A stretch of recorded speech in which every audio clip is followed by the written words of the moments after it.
The order came down at 4 in the morning, and by the time I read it twice, I already knew which of my men I would post at the head of the coffin. I am a sergeant of the household foot, and in 22 years I have buried more brothers than I can name in one breath. You learn in that time to read an order the way a surgeon reads a chart, not for the words, but for the wound underneath them. This one had a wound underneath it. A son of the realm was coming home in a box, and the house had decided the whole nation would watch him arrive. I want to tell you about the man I chose to stand at the head of that coffin, because everything that happened that gray morning turned on him, and on a thing none of us knew until it was too late to stop our hearts from breaking. His name was Whitcomb. He was the stillest man I have ever commanded, and I have commanded men who could hold a position through a thunderstorm without their eyes tracking the lightning. The fallen soldier was Corporal Aldous Wren. He had died 11 days earlier on a peacekeeping rotation across the water, in a country I am not permitted to name and would not name if I could, because it does not matter. What matters is that a roadside gave way under a relief convoy, and Wren went back twice into the wreck for men who were not his to save, and the third time he did not come out. The house posthumously raised him into the sovereign's own remembrance, which is a rare and heavy thing, and it ordered a repatriation ceremony at the old aerodrome on the edge of the Capitol, on the long apron where the state aircraft land. The coffin would come down the ramp under the colors, 6 of my men would carry it, and one would stand the vigil at its head while the nation said its farewell. I gave the head of the coffin to Whitcomb. I will explain, before this is over, why that was the cruelest order I ever gave and the rightest. I did not know it was either at 4 in the morning. I only knew he was the stillest. We formed up on the apron in the dark. Rain had come in off the estuary overnight and left the concrete black and shining, and the cold got into the wool of our tunics and sat there like a second uniform. I walked the line by torchlight and checked every man the way I always do: chin straps, gloves, the set of the bearskin, the angle of the rifle, and when I reached Whitcomb I stopped longer than I needed to. He was looking at the empty sky where the aircraft would come from. Not nervous. Whitcomb was never nervous. But something in the line of his jaw was working, the way a man's jaw works when he is holding a word behind his teeth. "You all right, son?" I asked him, quietly, the way you can at 4 in the morning before the world is watching. "Yes, Sergeant," he said. And then, because he was an honest man and could not quite let the lie stand whole, I knew of him. I took that to mean what soldiers usually mean by it, that he had heard the name, that the regiment is smaller than the country thinks, that we all live one rumor away from each other. I should have heard the catch in it. I have gone back over that moment 1,000 times since, and the catch was there, plain as a crack in a bell, and I walked right past it because the aircraft was due in 90 minutes, and a sergeant at 4 in the morning has 90 things to be. "We carry him with everything we've got," I said. "He went back for his men. We bring him the rest of the way." "Yes, Sergeant," Whitcomb said, and he did not look at me. He kept looking at the sky. By 6 the rain had thinned to a gray mist that hung over the apron and softened the floodlights into pale columns. The dignitaries began to arrive, the household officials in their dark coats, the regimental colonel, a representative of the sovereign who would stand for the realm itself, an old field marshal with a chest full of ribbon who had served 3 reigns and looked, that morning, like he had served all 3 at once, and the family. They came last, because the house had arranged it so, and they came in a single black car, and I made myself look at them because a sergeant who cannot look at the family has no business burying anyone's son. There was a mother. There is always a mother, and she is always the one you cannot watch for long. There was a father holding her arm so tightly that his knuckles had gone white above his glove, holding her up and holding himself up with the same grip.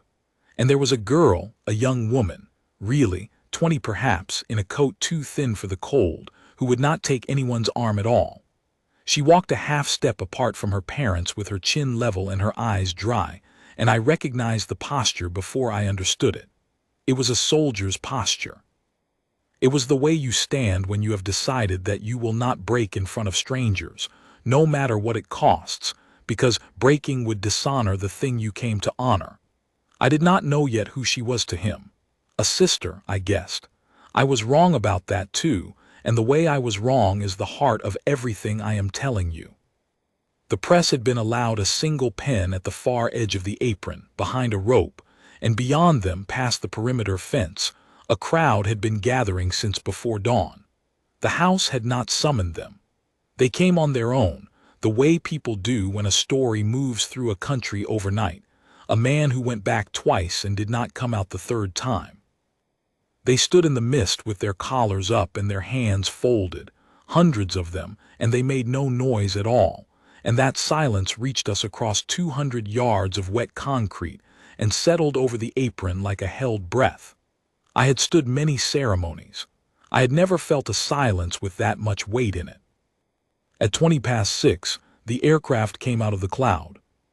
You hear it before you see it, a low, building note that you feel in the breastbone before the ear quite catches it. And then the gray belly slides down out of the gray sky, and the wheels touch, and the whole apron seems to lean toward it. I gave the quiet order and my men came to attention as one body, and I heard, behind me, the field marshal's cane stop tapping and the mother make a sound that was not quite a word. The aircraft taxied in slow and turned its tail to us and lowered its ramp. And inside, in the dim of the hold under a single light, I could see the colors draped over the coffin and the shapes of the loadmasters standing back to let us come. I looked at Whitcomb before I gave the order to advance. I do not know why. Instinct, maybe, the same instinct that had stopped me too long at his place in the line. His face was a wall, but there was water on it that was not the mist, two thin lines of it down a face that did not move at all, and a stillness in him now that was no longer the stillness of discipline. It was the stillness of a man standing at the edge of something he has spent a long time not standing at the edge of. "Advance," I said. And we went to bring Corporal Wren home. There is a way to march that the public never sees and never needs to, because it looks, from the rope line, like nothing at all. It looks like 6 men walking. But the slow march of the household foot is the hardest thing we do, and the bearer party is harder still, because you are not only marching, you are carrying, and the man you carry is the only one who cannot help you keep the step. We came up the apron in the slow time, the drums somewhere behind us beating once for every 2 of our paces, and we mounted the ramp into the hold, and the cold inside the aircraft was a different cold, an old metal cold, and the single light over the coffin made the colors look almost black. We took the weight. I have written that sentence in my head 100 times and it never gets lighter.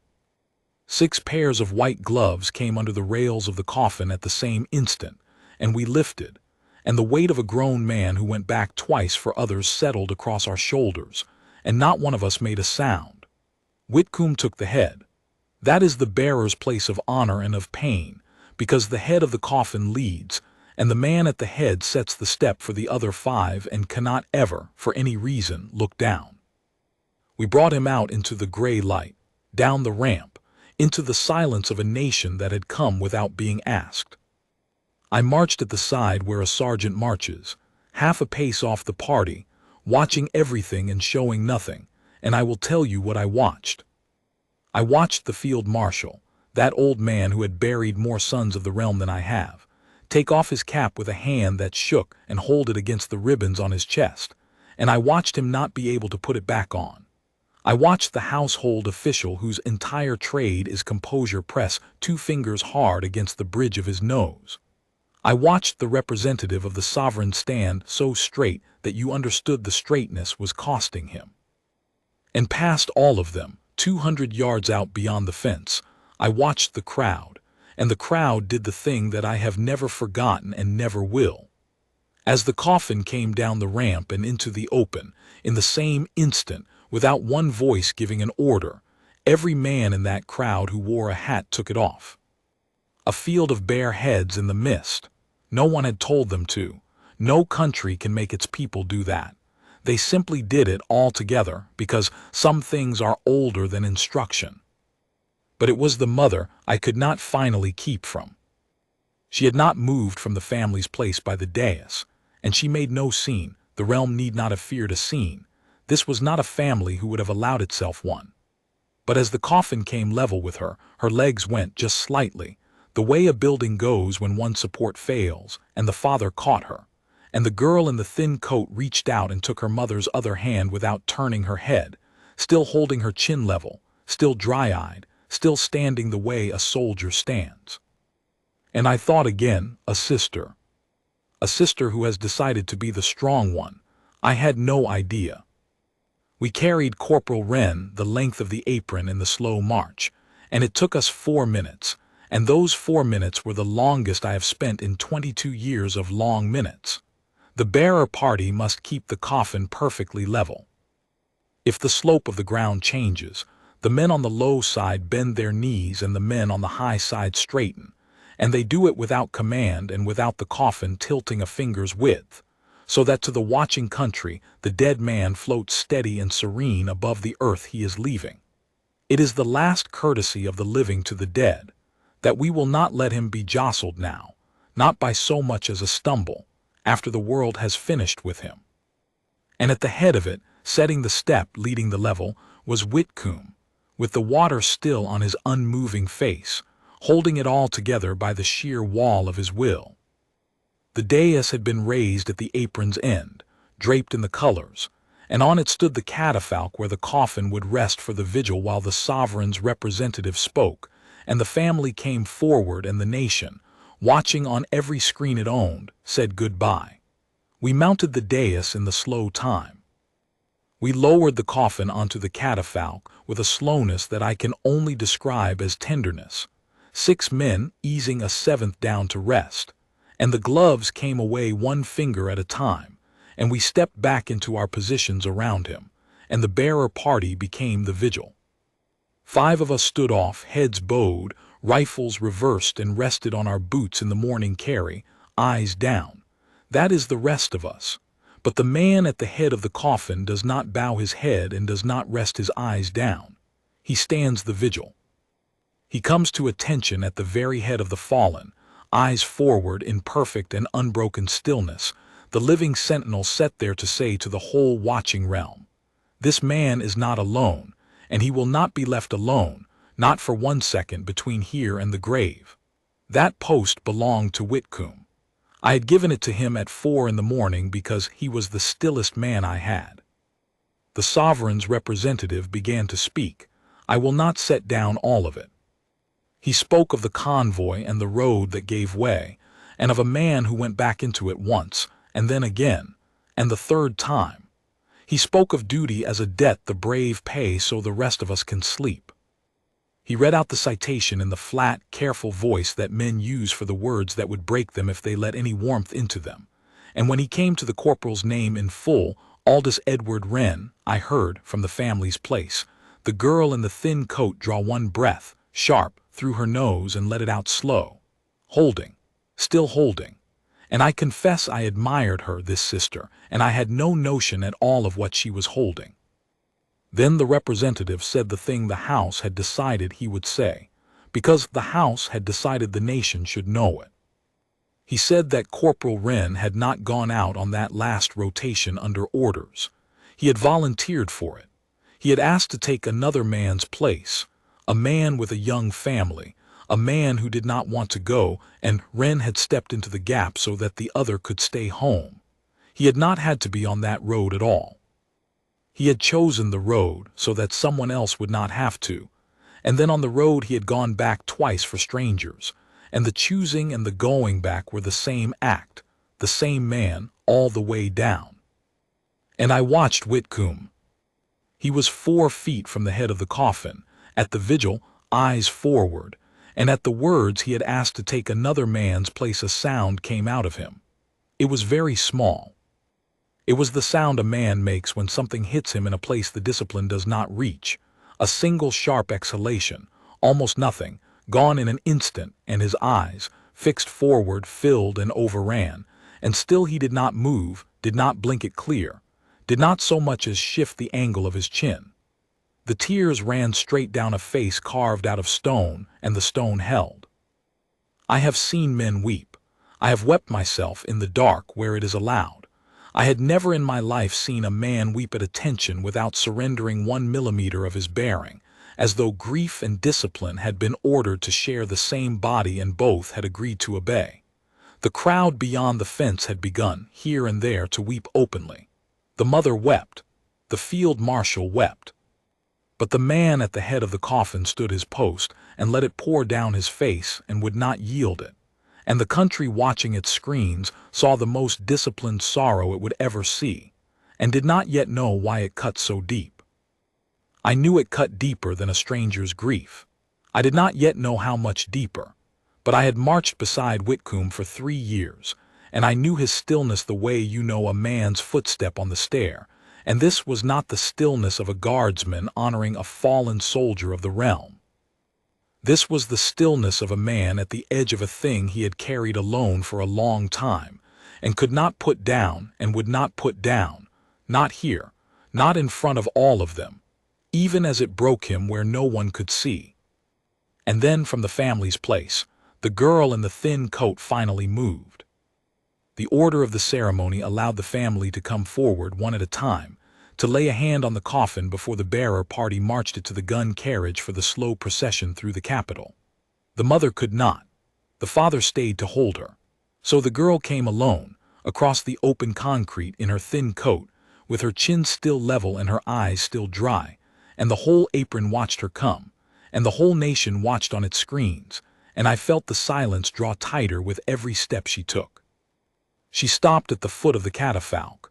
She laid one bare hand flat on the colors over the coffin, very gently, the way you would touch a sleeping man you did not want to wake. And she stood there a moment with her head bowed, and her shoulders did not shake, and I thought, she is going to do it, she is going to get through this without breaking, this brave girl, this sister. Then she lifted her head, and she did not look at the coffin. She looked up and across and straight at the man standing the vigil at its head. She looked at Whitcomb. It was not the look you give a stranger in a uniform. I have stood enough of these to know every kind of look a grieving family gives the guard, gratitude, awe, the glassy not seeing of people too deep in their loss to register anything at all. This was none of them. This was recognition. Her eyes found his face and held it, and something passed over her own face that I can only call a question, a terrible, fragile question. The kind you are afraid to ask because of what the answer might do to you. And Whitcomb at the vigil, eyes forward, broke the first rule of his post by a margin so small that I doubt anyone beyond the dais saw it. He looked down, just his eyes, for 1 second, no more. He looked down from the forward attention into the upturned face of the girl in the thin coat, and I watched the two of them recognize each other across the coffin of Corporal Aldous Wren. And I understood, with a cold that went under the wool of my tunic and the cold of the morning and straight into the bone, that I had been wrong about everything. She was not his sister. I knew it the way you know a thing all at once and then spend the next minutes assembling the reasons you knew it. I knew it from the way her hand had touched the colors, not a soldier's salute to a fallen comrade, but the touch of someone who had been told, finally, to let go of a particular living hand and did not know how. I knew it from Whitcomb's one downward glance, which was not the glance of a man honoring a name he had heard in the regiment. And I knew it above all from the thing he had said to me at 4 in the morning, the catch in it I had walked past. I knew of him. Not I knew him. Not even I served with him. I knew of him the most careful, most guarded way a man can speak of someone he has loved across an unbridgeable distance. She straightened. She drew the level back into her chin with an effort I felt in my own chest. And then she did a thing I had never seen a civilian do, a thing she could not have known the protocol of, a thing that must have come up out of her from some place deeper than knowing. She brought her bare right hand up slowly, and she held it to her brow in a salute. It was not a soldier's salute. The angle was wrong, the hand was wrong, she had clearly never been taught it. It was the salute of someone who had watched a soldier salute, perhaps in a doorway, perhaps in a photograph, perhaps on a screen on a morning like this one, and who had decided in the worst hour of her life that she would give the only thing she had to give, and give it correctly, no matter how it shook.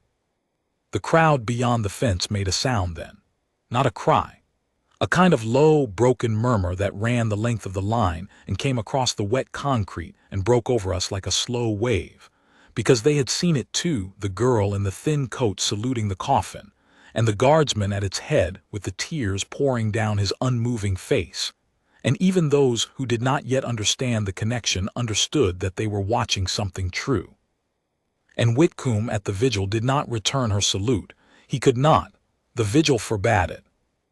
A guardsman at the head of the fallen does not move, does not speak, does not so much as turn his head, no matter what stands before him, because the stillness is the honor, and to break it for any lesser reason than the one true reason is to cheapen it for every fallen soldier who came before, and everyone who will come after. Whitcomb knew that better than any man I have ever commanded. He had built his whole self around that knowing. So he did not return her salute. He stood his post, eyes forward, and let her hold her shaking salute to him across the coffin, and let the tears run, and did not move. And the not moving in that moment was the most violent thing I have ever watched a man do to himself. I have seen men hold under fire. I had never seen a man hold under that. The girl held the salute for a count of perhaps 10. Then she lowered her hand and laid it once more flat on the colors and turned and walked back across the open concrete to her parents with her chin level all the way and did not look back. And I made a decision that, by the strict letter of the orders I had been given, I had no authority to make. I would find out who she was to him before this day was done. And if it was what I now believed it to be, then somewhere in the long ceremony still ahead of us, somewhere in the procession and the laying in and the final committal, I would find Whitcomb 1 minute. 1 minute he had not earned in the eyes of protocol and had earned 100 times over in the eyes of God, to do the thing that the vigil had just forbidden him to do. I did not yet know how. The order of the day was iron, scheduled to the minute, watched by the whole realm. But I had given that boy the cruelest post on the apron without knowing what I was giving him, and I would not let the day end with the cruelty unanswered. The bearer party reformed.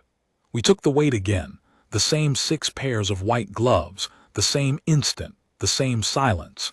And we lifted Corporal Wren from the catafalque and brought him down off the dais in the slow march to the gun carriage that waited at the apron's edge, draped and dark, the team standing in their traces with their heads down as though they too had been told whom they would draw today. We laid the coffin on the carriage and lashed it and stepped back, and the great slow procession through the Capitol began, the carriage rolling at the pace of the muffled drum, the bearer party marching alongside. The colors dipped, the whole gray city lining the route in a silence I will hear for the rest of my life. And as we marched, I worked the thing out, piece by piece, from what I knew and what I had seen, and the 1 or 2 careful questions I was able to put, between phases, to a regimental clerk who had processed the corporal's file. By the time the procession reached the long avenue that runs up toward the old garrison chapel where the laying-in would be held, I had it. And it was worse and finer than I had guessed. Whitcomb and Wren had grown up in the same gray mill town in the north, 2 streets apart, 2 boys with not much between them and the army the only road out that either could see. They had enlisted together at 18 into the same line regiment, the ordinary fighting infantry, not the household, not yet, not for Whitcomb. They had served 4 years shoulder to shoulder, and the girl in the thin coat was not a sister. She had grown up on the same 2 streets, the third of their little company, and she had loved them both in the way you love when you are 16, and the world has not yet sorted out which of your loves will turn out to be which. In time it sorted itself. She married Wren. She would have married Whitcomb, the clerk's careful phrasing suggested, and my own eyes had already told me, in some other turning of the world where Wren had not asked her first or asked her better. And Whitcomb, who was the stillest man I have ever commanded, had done the stillest thing a man can do. He had stood aside. He had been best man at their wedding. He had carried the ring. And then he had done a thing that I have turned over in my mind every day since and still cannot decide whether to call discipline or heartbreak, because by then I no longer believed there was a difference. He had left the line regiment, applied to the household foot, and made himself into a ceremonial guardsman, a man whose entire profession is to stand perfectly still and feel nothing that shows. He had chosen, out of all the trades in the army, the one trade built end to end out of not letting it show. I do not think he did it on purpose. I do not think a man plans a thing like that. But I have come to believe that the part of him that could not stop loving her, and could not ever say so, went looking for a post where stillness was not a wound but a duty, where holding it all behind his teeth was not a private agony but the highest form of honor the army could give him. He found that post. He stood it for years. He was the best of us at it. And then, at 4 in the morning, a sergeant who knew none of this had given him the head of the coffin of the man whose place he had stepped aside from, the man who had then stepped into another's place on a failing road and gone back twice and not come out the third time. Wren had spent his last act doing for a stranger what Whitcomb had spent his whole life doing for Wren, stepping into the gap, taking the harder place so another could have the easier one, and never once being thanked for it, because the whole point of the thing is that you do not get thanked. You only get to know, in the silence behind your own teeth, that you did it. I understood then, the water on Whitcomb's unmoving face. He had not wept because a brother soldier had fallen, though that would have been reason enough. He had wept because the man at his post had asked to take another man's place, and Whitcomb had heard in those words the entire shape of his own life read out loud over a coffin to a watching nation, and could not move, and could not speak, and could not let 1 inch of it show, because that was the post he had chosen precisely so that he would never have to. The procession went up through the city. I have marched the capital's avenues for ceremonies of state and ceremonies of joy, and I had never seen the city like this. The crowd stood 10 and 12 deep along the route, and they had brought nothing and they shouted nothing and they waved nothing, and that absence was the loudest thing about them. Men held their hats over their hearts the way the field marshal had. A woman near the chapel railings held up a hand-lettered board with only the corporal's name on it and the words "He went back," and as the carriage passed her, she lowered the board and pressed it to her chest and bowed her head. Somewhere along the avenue, a single bell began to toll, the slow single stroke of a passing bell, and another took it up further on, and another, until the whole gray city was tolling for a corporal from a mill town who had stepped into a stranger's place. And the sound of it came down over us as we marched, and I saw more than one of my men's jaws working the way Whitcomb's had worked in the dark. But Whitcomb marched the head of the carriage party with his face dried now and set, eyes forward, the most disciplined man on the avenue, and I marched my half-pace off him and watched for my minute. I still did not know how I would find it. The order of the day was iron. After the laying in at the chapel, there would be the private committal, family only, at the small garrison cemetery behind the chapel where soldiers of the realm are buried among soldiers, and there, I thought, there might be a seam in the iron. The committal was closed to the press and to the public. The bearer party would carry the coffin from the chapel to the graveside, lower it, and withdraw. Family only at the grave. But a bearer party is not family, and the moment the coffin is lowered and the party withdraws, those men become, for a few seconds, the nearest thing to nobody, neither mourners nor sentinels, just soldiers stepping back into the dark of the yew trees while a chaplain says the last words. In those few seconds, I thought, a sergeant might be able to do an unauthorized thing. I held on to that. The laying in was long, and I will spare you most of it. The chapel was old and small and very cold, the stone floor worn into hollows by 300 years of soldiers' boots, and the coffin lay on its trestles before the altar under a single shaft of gray light from the high window, with the bearer party at the four corners standing the vigil in turns. The family sat in the front pew. The girl sat between her parents now, holding her mother's hand, her chin still level, and once, only once, I saw her glance across the chapel to where the off-duty bearers waited in the shadow of a pillar, looking for Whitcomb and not finding him, because he was at that hour standing the head of the coffin again, taking his turn at the vigil, 4 feet from her dead husband and the whole length of a chosen life away from her. When the laying-in ended and the chapel emptied for the committal, I gave the order to take the weight one last time. We lifted Corporal Wren from his trestles and bore him out the small north door into the cold, into the cemetery behind the chapel where the yews stood black against the gray, and the grave waited, squared and lined, with the spoil decently hidden under a covering of artificial grass the color of nothing. The family followed.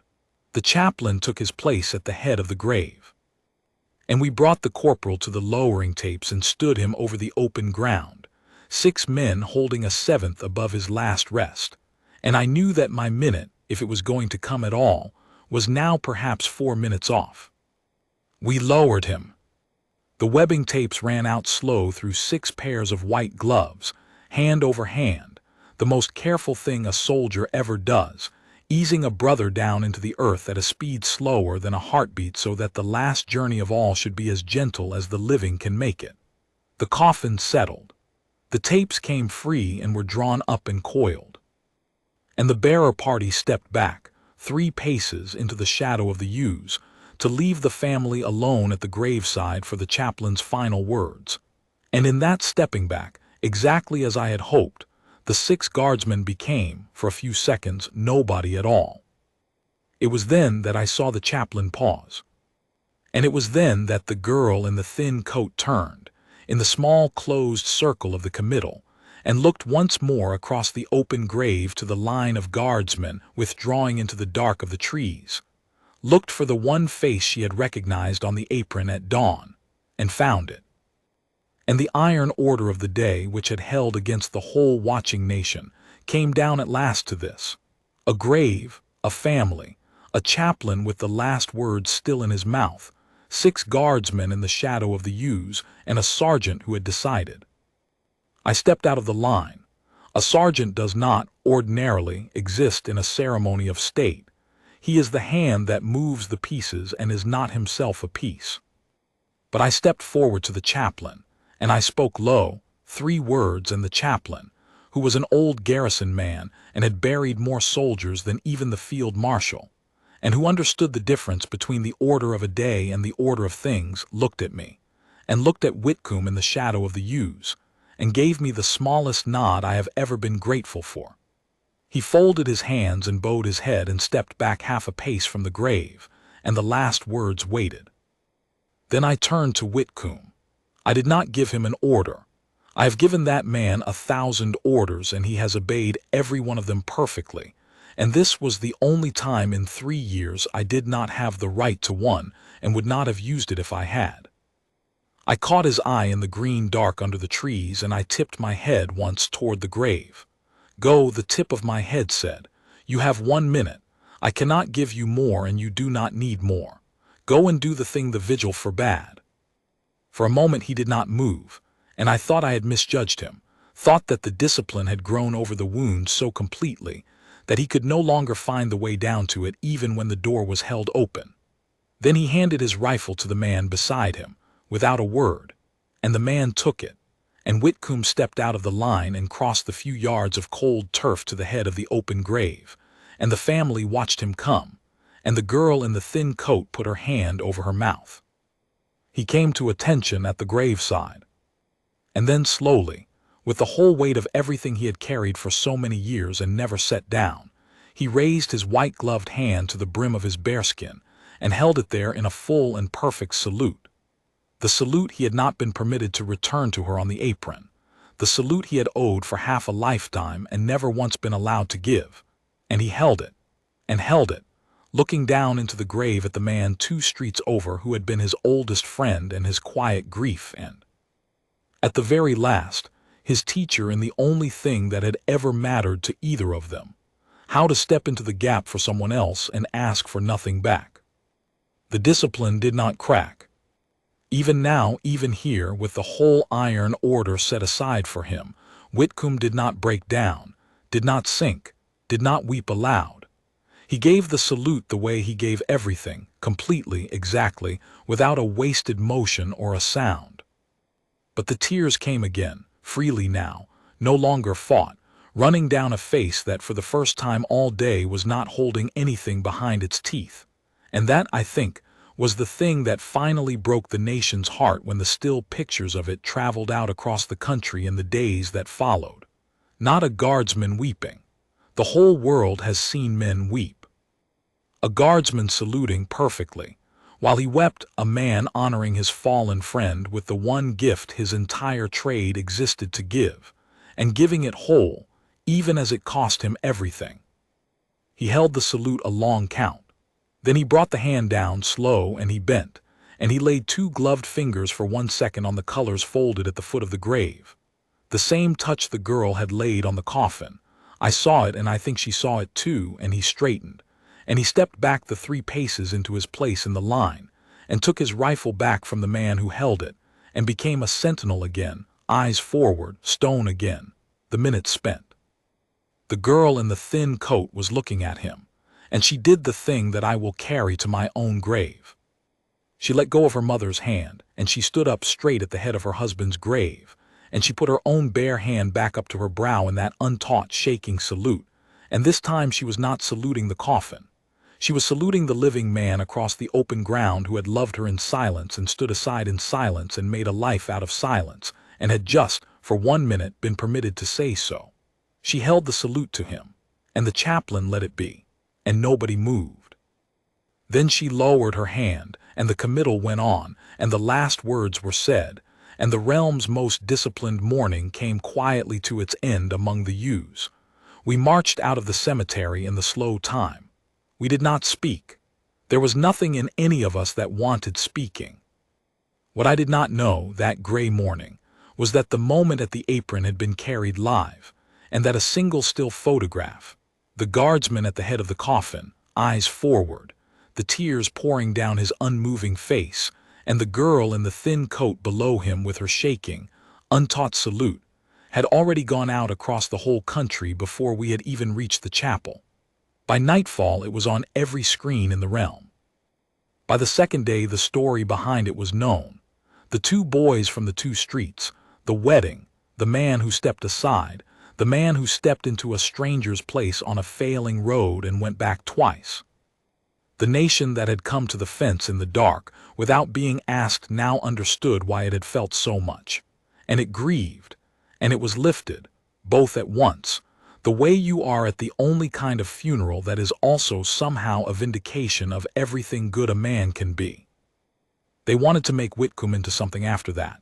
There was talk of him being named, decorated, brought forward, set up where the country could thank him. He refused all of it through me, quietly, the way he did everything.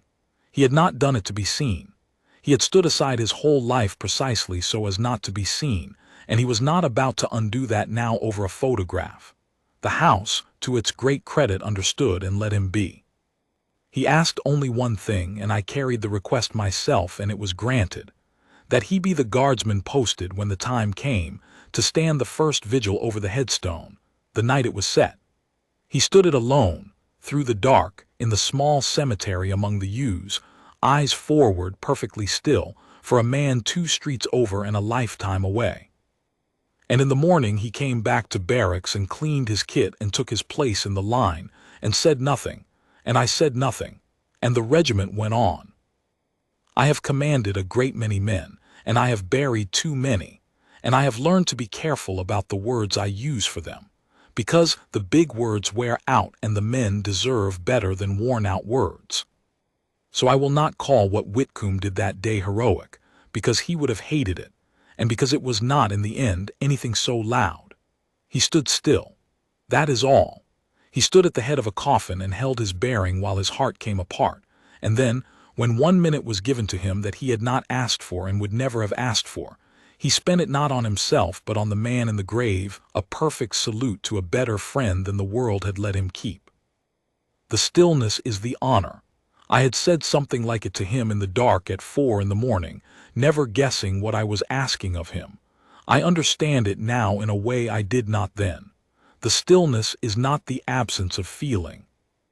The stillness is the discipline that carries the feeling, the whole crushing weight of it, all the way to the grave without spilling a drop of it where it does not belong. And then, in the one right place, sets it down with a salute and bows and steps back into the line. That is what the man at the head of the coffin did. That is what the country saw and could not name and wept for. And every morning since, when I walk the line by torchlight and stop, a moment longer than I need to, at the place where Whitcomb stands his post, chin strap, gloves, the set of the bearskin, the angle of the rifle, eyes forward, stone, I think, there is the stillest man I have ever commanded. And I think, I know now what he is holding. And I march on, and so does he, and the post is kept.